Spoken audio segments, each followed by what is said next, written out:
The NBA is known to be a family. Everybody is in general great relation and or is cordial with each other, compared to back in the day where apparently all the old heads claimed that they all hated each other. But at the same time, you are still getting all type of different people and personalities with one thing in common. They play basketball at the highest level in the world. And that can come with some competitive nature. And according to Draymond, when you say something that shouldn't be said to other men, things can get violent. Draymond Green punched Jordan Poole last season, and even though it was supposed to be swept under the rug, it got out to the public. Usually when teammates get loud and verbally fight with each other, it's always teammates always fight and brothers are supposed to fight, but when it gets physical and out to the public, that's when it can be seen as a bit of a problem, and there's definitely a bit of tension between them two, and it was portrayed throughout the season, but this isn't the first time we've seen something like this. If you like basketball commentary, make sure you leave a like and subscribe for more lit content like this, because we're growing the family and we're growing the community, and I can guarantee you're not going to regret this. But let's get back to the video.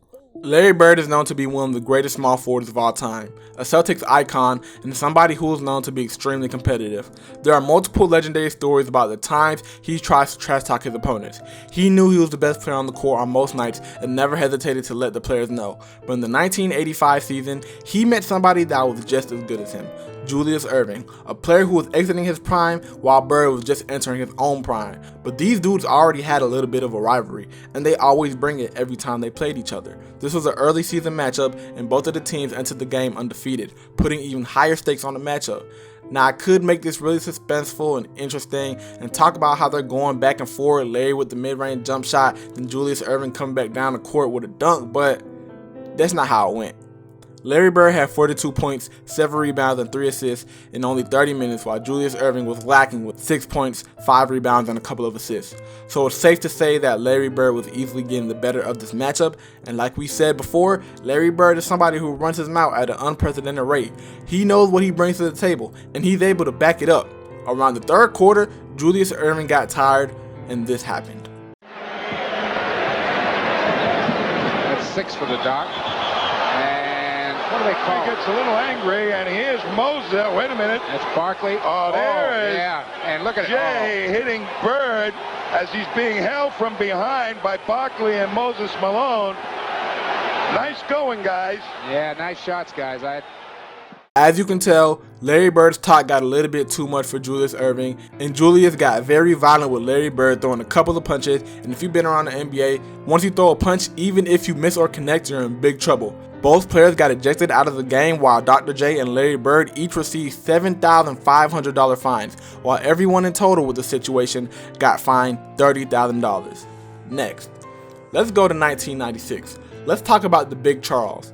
Imagine a 6'6", 250-pound man squaring up versus a 6'9", 245-pound man who's built like this. And no, this isn't a WWE match. This is a NBA match where this happened. Charles Barkley and Charles Oakley. These two Charles are known to be very physically demanding players.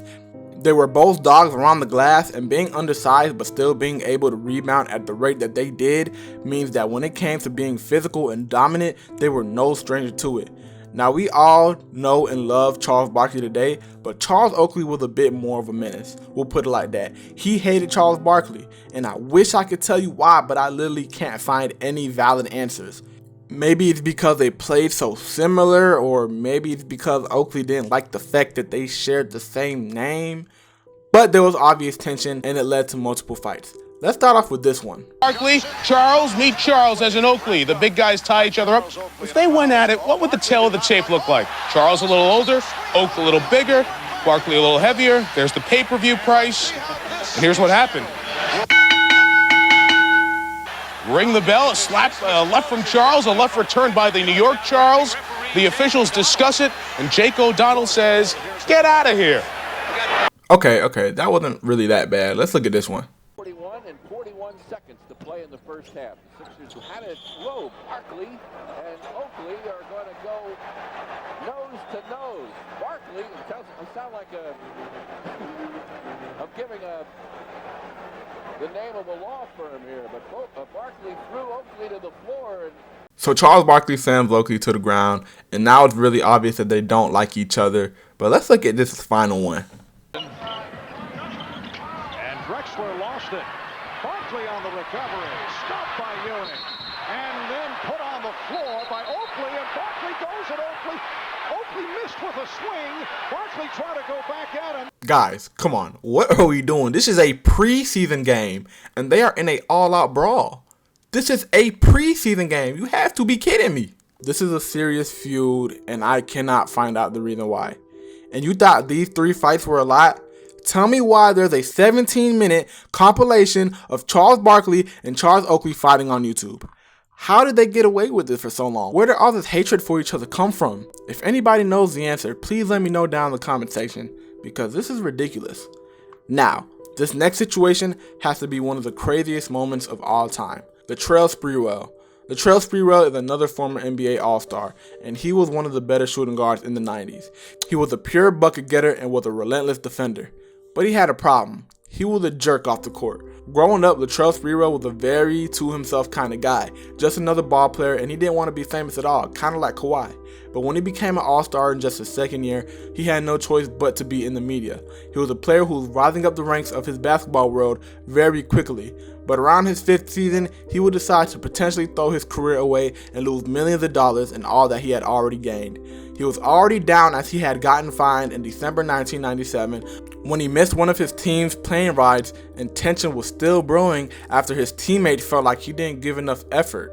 Then 3 days later, the famous incident happens. The Golden State Warriors are running a team practice, and the coach at the time, PJ Carlesimo, noticed that Sprewell wasn't giving his best effort, so Carlesimo yelled out to him to put a little bit more mustard on his passes.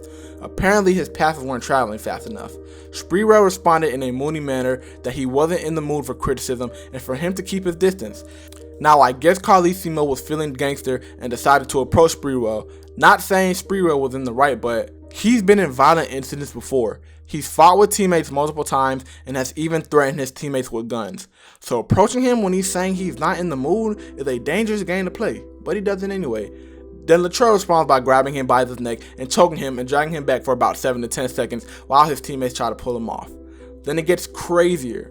After that, he showers, changes, comes back 20 minutes later, approaches Carlesimo again, and then punches him in his left cheek. He must have thought about what Carlesimo did in the shower and got even more mad, because this was 20 minutes later after he already choked him. Remember when he said he didn't want to be famous at all and he didn't want to be in the limelight? Well, this was all over the news and he lost the sport that he loved. He was suspended for a whole season and lost his contract with the Warriors, causing him to lose $23.7 million. So now his name was all over the media and he couldn't even get paid or play basketball no more. This was the longest suspension in NBA history until the Malice in the Palace, which will be included in this video, but everybody knows about this story. Luckily, he was able to get it back together. He was able to play an extra 6 seasons in his career and even became an All-Star again. So luckily, he was able to bounce back, but this is still one of the craziest stories in NBA history. Like I said in the beginning of the video, man, fights are going to happen in the NBA. It's inevitable. When you got men competing for millions of dollars, the emotions, pride, and respect can start to show. Let me know your favorite NBA fight story down in the comments. Make sure you like, comment, and subscribe, all things of that nature. We're building the family, we're building the community. Thank you so much for watching this video, man. I'm out. Peace.